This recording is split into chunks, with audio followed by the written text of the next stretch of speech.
بسم اللہ الرحمن الرحیم۔ امام علی علیہ السلام تاریخ کی وہ شخصیت ہیں جن کی ولادت کعبہ شریف کے اندر ہوئی۔ امام علی علیہ السلام کو رسول اللہ صلی اللہ علیہ وآلہ وسلم نے دنیا و آخرت میں اپنا بھائی اور نفس رسول کا خطاب دیا، اور غدیر میں حضرت علی کا ہاتھ بلند کر کے یہ اعلان فرما دیا کہ جس کا میں مولا ہوں اس کی علی بھی مولا ہے۔ امام علی میدان جنگ میں جس قدر بہادر اور طاقتور تھے، اصل زندگی میں اتنے ہی نرم اور انصاف پسند رہے، لیکن اسلام کے سب سے عظیم سپاہی جن کا کوئی ثانی نہ تھا، انہیں کیسے شہید کیا گیا؟ وصی رسول حضرت علی کو قتل کرنے والے ملعون کا نام عبد الرحمن ابن ملجم تھا۔ ابن ملجم دراصل پہلے امام علی کا ساتھی تھا اور اس نے آپ کے ہاتھوں پر بیعت کی تھی، لیکن پھر صفین کی جنگ میں وہ باغی ہو گیا اور خوارج کے ساتھ جا ملا اور نہروان میں امام علی کے خلاف جنگ کی، اور اس جنگ میں وہ جان بچا کر فرار ہو گیا۔ بہرحال ابن ملجم جب کوفہ آیا تو اس کی ملاقات قطام نامی عورت سے ہوئی۔ وہ حضرت علی علیہ السلام کے خون کی پیاسی تھی۔ کہتے ہیں کہ ابن ملجم نے جب قطام کو دیکھا تو اس کا عاشق ہو گیا۔ وہ ایک حسین و جمیل اور خوبصورت عرب خاتون تھی۔ ابن ملجم نے اس سے شادی کی خواہش کی تو قطام نے کہا، مجھ سے شادی کے لیے 3 شرطیں ہیں، 3000 درہم، غلام اور ایک کنیز مجھے دینی ہوگی۔ ابن ملجم بولا، میں راضی ہوں۔ قطام نے کہا، ایک اور شرط بھی ہے، اگر مجھ سے نکاح کرنا چاہتے ہو تو علی ابن ابی طالب کو قتل کر دو۔ ابن ملجم اس سے نکاح کی خاطر اس بات پر تیار ہو گیا۔ قطام نے مزید 2 آدمی ابن ملجم کے ساتھ بھیجے اور 19 رمضان المبارک کی صبح ابن ملجم مسجد میں جا پہنچا۔ اس نے ایک کپڑے میں زہر سے بھیجی تلوار کو لپیٹ کر چھپا لیا تاکہ موقع ملتے ہی امام علی علیہ السلام پر وار کر سکے۔ اس رمضان کی رات مولا علی اپنی بیٹی ام کلثوم کے گھر پر مہمان تھے۔ آپ افطاری کے بعد نماز میں مشغول ہو گئے۔ آپ ساری رات بیدار رہے اور رکوع و سجود اور دعا کرتے رہے۔ اس رات تھوڑی تھوڑی دیر کے بعد حجرے سے باہر تشریف لے جاتے اور آسمان کی طرف نگاہ کرتے ہوئے فرماتے، خدا کی قسم یہ وہی رات ہے جس کا میرے محبوب نے مجھے وعدہ دیا ہے۔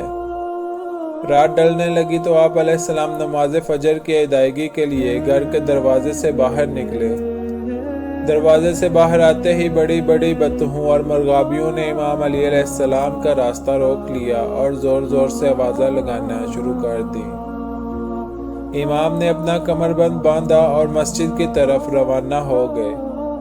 آپ کوفہ کی مسجد میں داخل ہوئے اور لوگوں کو نماز کے لیے جگایا۔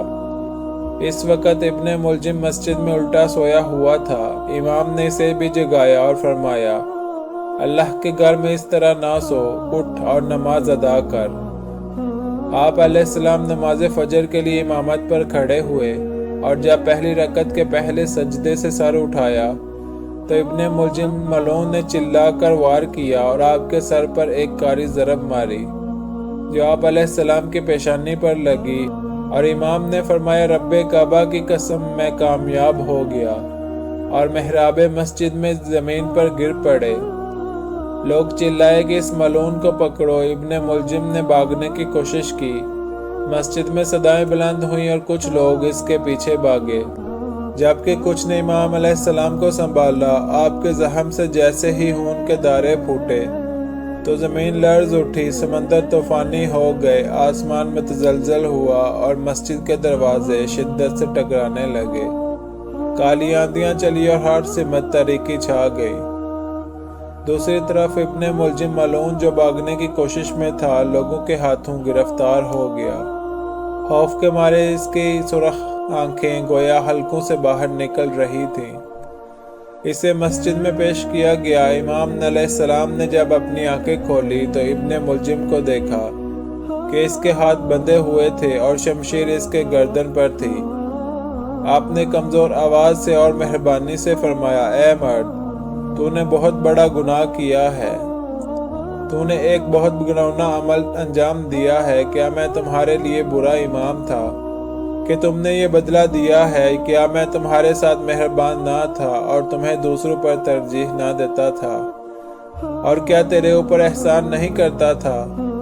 زخمی حالت میں امام علیہ السلام کو گھر لایا گیا۔ امام حسن نے آپ کے سامنے دودھ کا پیالہ پیش کیا تو آپ نے فرمایا، اے میرے بیٹے، جاؤ اور پہلے قیدی کو پلاؤ۔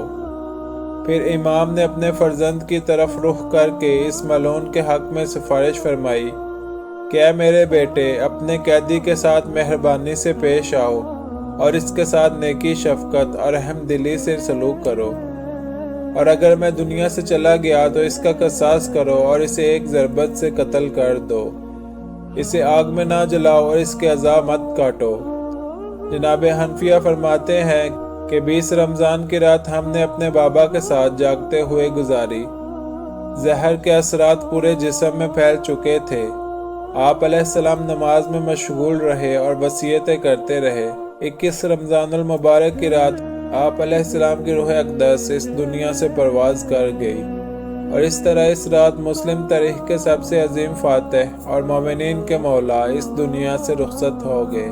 امام علی علیہ السلام کی شہادت کے بعد امام حسن علیہ السلام نے ابن ملجم کو تلوار کے ایک ضرب سے قتل کر دیا۔ امام علی علیہ السلام جیسے شیر سے میدان جنگ میں مقابلہ کرنا کسی کے بس کی بات نہ تھی۔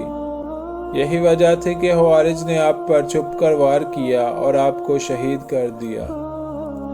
امید کرتا ہوں آپ کو آج کی ویڈیو اچھی لگی ہوگی۔ ویڈیو اچھی لگی ہے تو ویڈیو کو لائک اور چینل کو سبسکرائب کر دیں۔